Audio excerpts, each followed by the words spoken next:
Contemporary social and cultural issues which affect an evolving and emerging Indian American community committed to preserving the vast customs of a vibrant cultural heritage.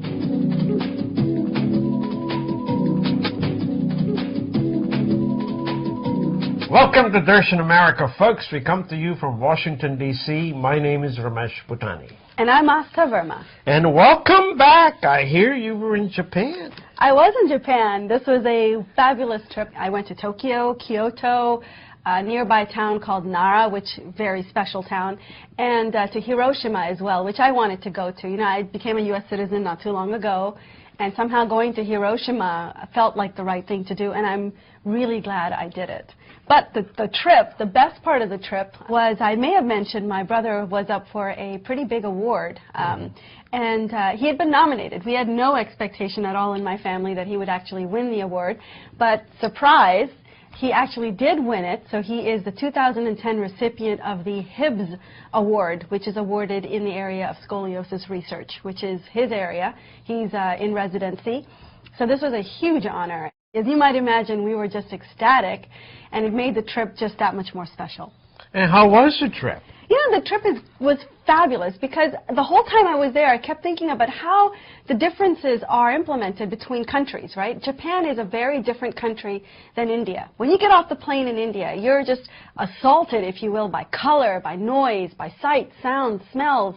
When you land in Japan, it's a very quiet experience. People are just generally very quiet, and they're very formal, and they believe very much in being polite and courteous. But it is very crowded, just like India. It is, but there is such civility in how people interact with each other. I'll give you an example. We did a lot of train travel, and every time the conductor would enter or exit your compartment, he would bow to the passengers, as would all of the ladies that came by with the vending carts. It's just part of their culture.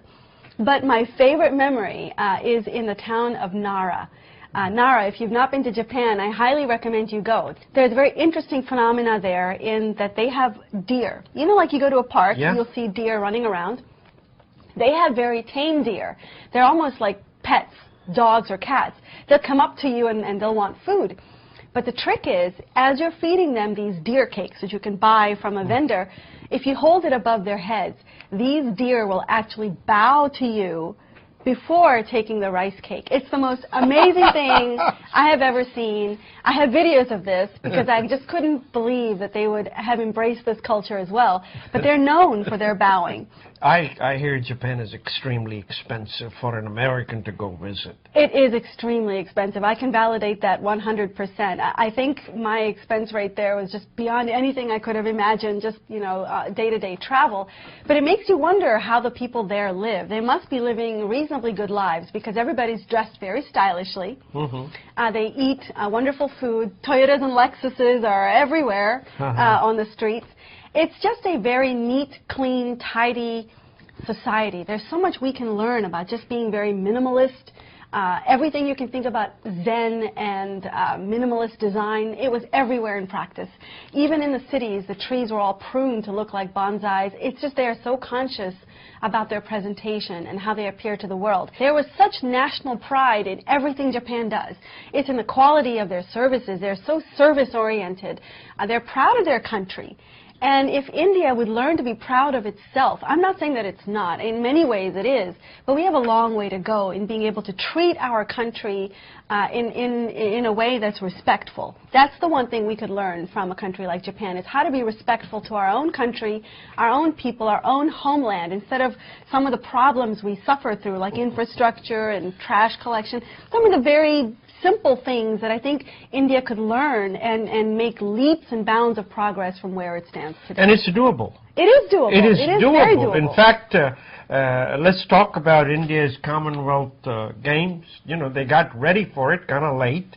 Yes, the airport was ready, the metro was ready, but the real infrastructures, the buildings where all these games were taking place, were not ready till the very last minute. They did a good job in the finished product.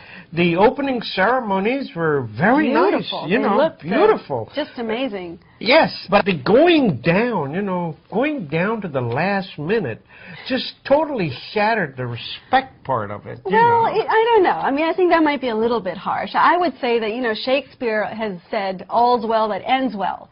Well, this certainly ended well in terms of the opening ceremonies going basically without a major hitch, right? And they were beautiful. I mean, just the ability and the coordination that came together for India to put on such a big show really is the first time it's ever been on the world stage like that. But it does remind you of having, for example, contractors in the house, right? Where everything is a complete disaster up until the very last minute, and then you walk in and you can take a deep breath because everything turned out so well. You wish for less dramatic finishes to get to the finish line, right? When you're competing with China, and China, they were out of this world.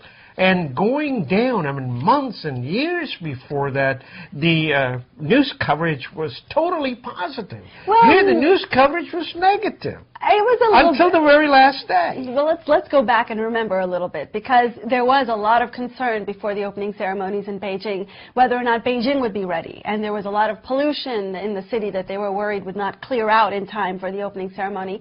But the end product was so well done that no one remembers all the bad stuff that happened to the end. They only remember the opening ceremony.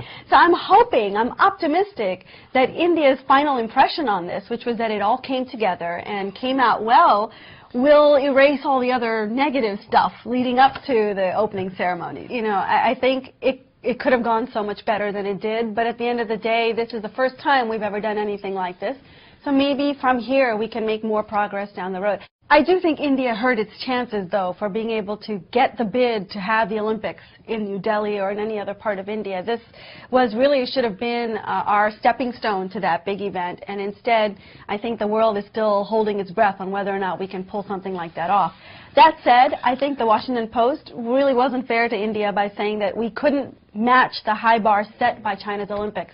Fact is, no nation can. I don't even think the U.S. or London. It'll be a long time before we see anything that comes close to the Chinese 2012, London is going to hold the Olympics, and let us see how they do. Yep. Moving on, folks, the other hot topic is President Obama is going to go to India in the first week of November. But before he goes, there's storms on the horizon. I even read one of the people saying he may not go there because,